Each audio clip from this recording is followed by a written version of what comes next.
Okay, no limit. And folks, sorry, there was one battle I did miss. I did end up missing to mark, and that is the battle for C-Zone 48.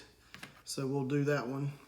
We've got these two battleships, this cruiser, this submarine, and this destroyer coming down to C-Zone 48 to take on this sub and this destroyer, this UK sub and destroyer.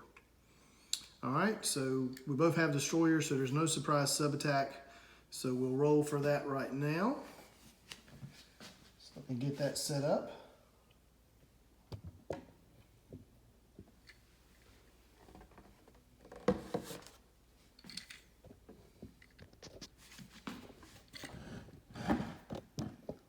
All right. So we've got two Japanese battleships at 2 red 4-hit die. We've got one cruiser at 1 3-hit dice. We've got a destroyer at a 2-hit and a submarine at a 2-hit attacking. And that fighter, the fighter on the Philippine Islands will also leave the air base there and attack as well. So that'll be one blue die.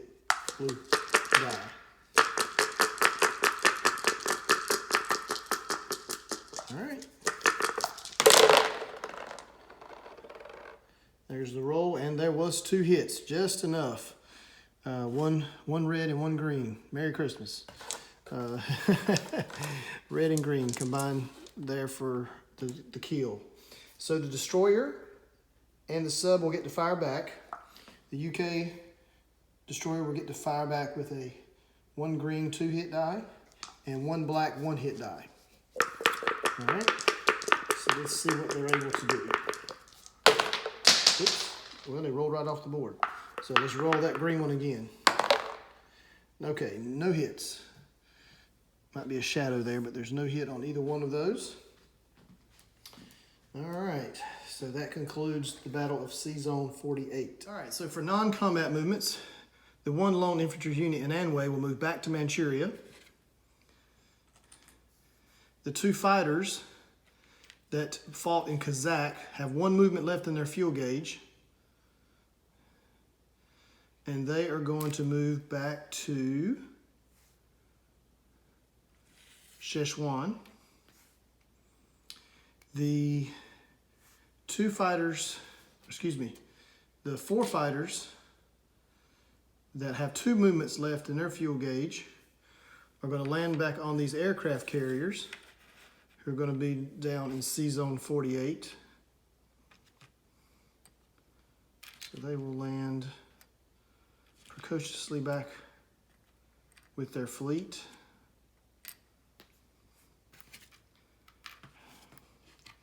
And the last fighter in Yunnan that has 3 movements left in this fuel gauge will land in, let's see here, 1, 2, 3, back into Manchuria. All right, let's see. Oh, and one last, this great surviving infantry division in Malaya will move 1 space into French Indochina. So I need to move the IPC for Japan up 2 more from 31 to 33. And for Russia, they'll go down from 22 to 20 after losing Kazakh.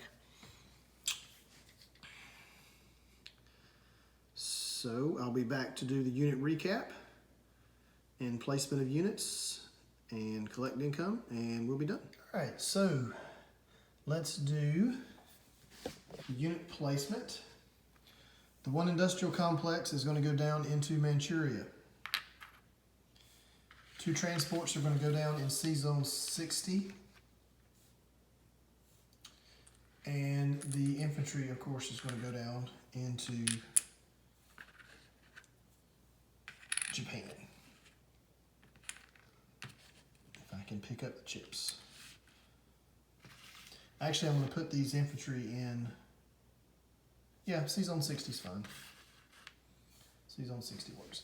All right, so for unit recap, we got 5 Japanese infantry in Manchuria, 1 AA gun in Manchuria, 1 artillery, and 1 fighter, and 1 industrial complex. In Japan, there are 4 infantry, 1 artillery, 2 AA guns, and 2 transports. In Iwo Jima, there's 1 infantry. In Okinawa, there's 1 infantry. In C-Zone 48, there are 2 fully loaded aircraft carriers, 1 destroyer, 1 sub, 1 cruiser, 2 battleships. On the Philippine Islands, there's 1 fighter, 1 infantry, and 1 artillery. In the Caroline Islands, there is 1 AA gun and 1 infantry division. In the Solomon Islands, there's 1 infantry division. In East Indies, there's 2 infantry. In Borneo, there are 2 infantry and 1 artillery. In French Indochina, there is 1 infantry. In Yunnan, there's 1 tank. In Szechuan, there are 2 fighters. In Kazakh, there are 2 infantry and 1 artillery. So I believe that does it. Japan is sitting on 33 IPCs. So they'll collect 33 IPCs for this round, and they'll have to spend for the next round. All right, so I believe that does it here from turret number 2 in Wake Forest, North Carolina. Captain Jack, over and out.